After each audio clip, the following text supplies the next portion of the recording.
This is one of those stories that when you first read the headline, you say, no, that can't possibly be real. But we're in Florida, so it is very real. We're going to go back to July 1st of 2023. 911 receives a call of a house fire at 622 Clark Street, which is where we're walking up to right now. So the fire department comes and they see there is smoke billowing from the home. They get in there, they quickly put it out.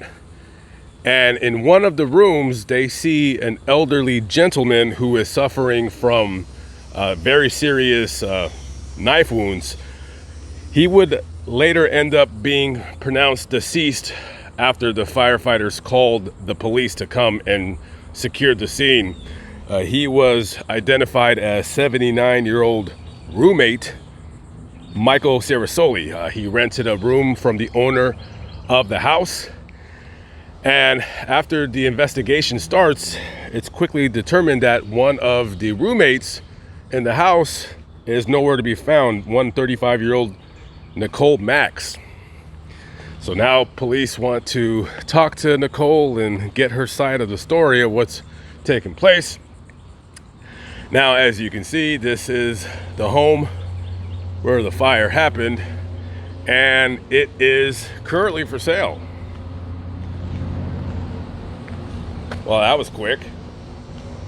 So I will put up on the screen how much this home is going to be sold for, excuse me. And it looks to be in pretty good shape.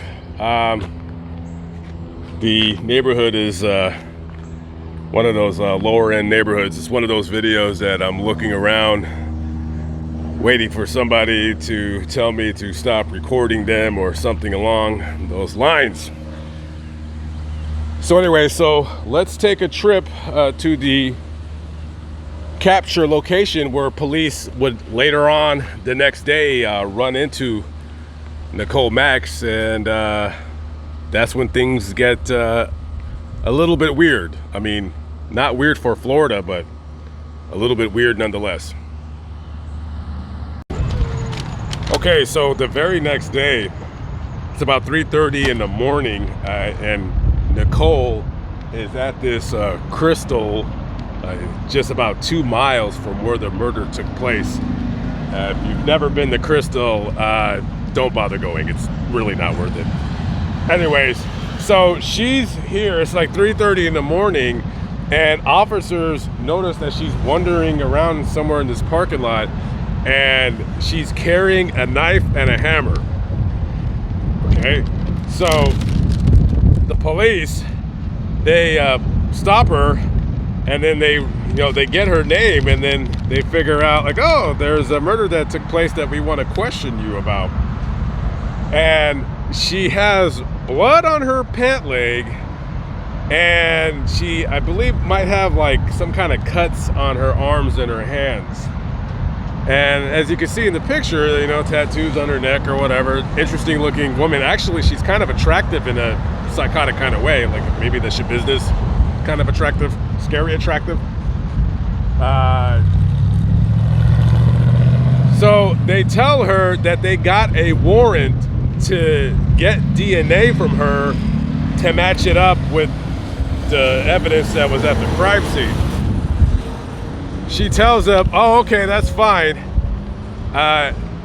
So they take her down to the station, and I guess they're in the interrogation room, and she says, hey, I'm really thirsty, can I get something to drink?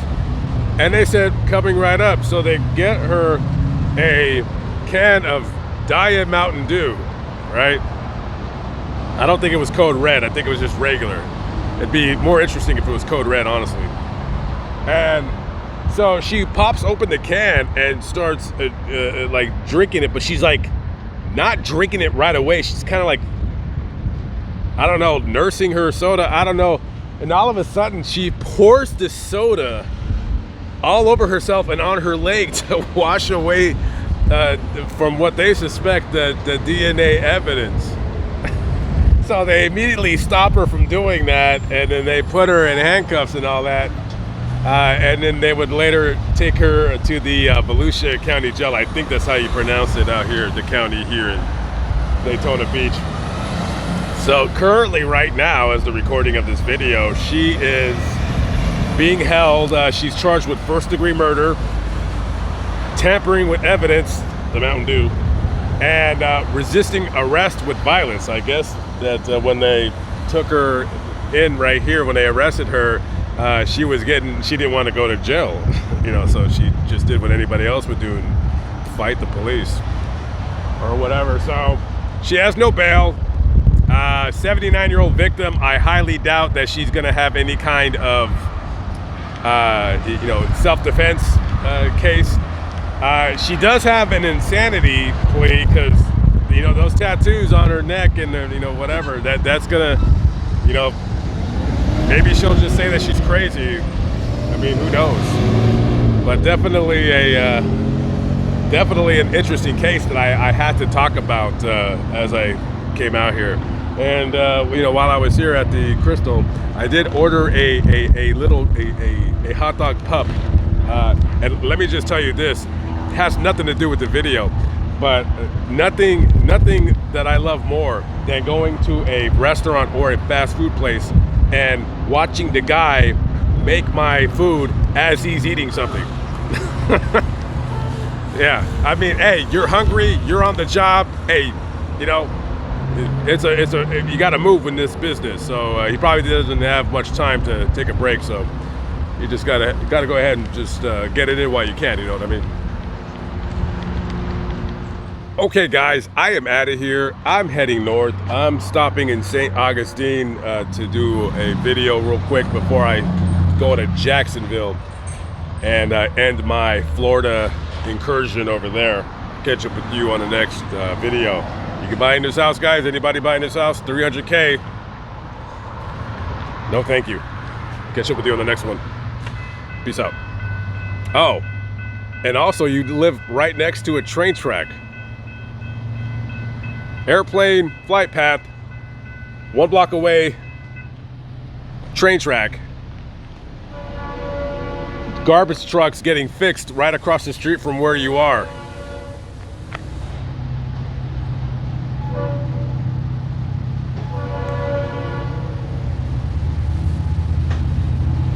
Yeah.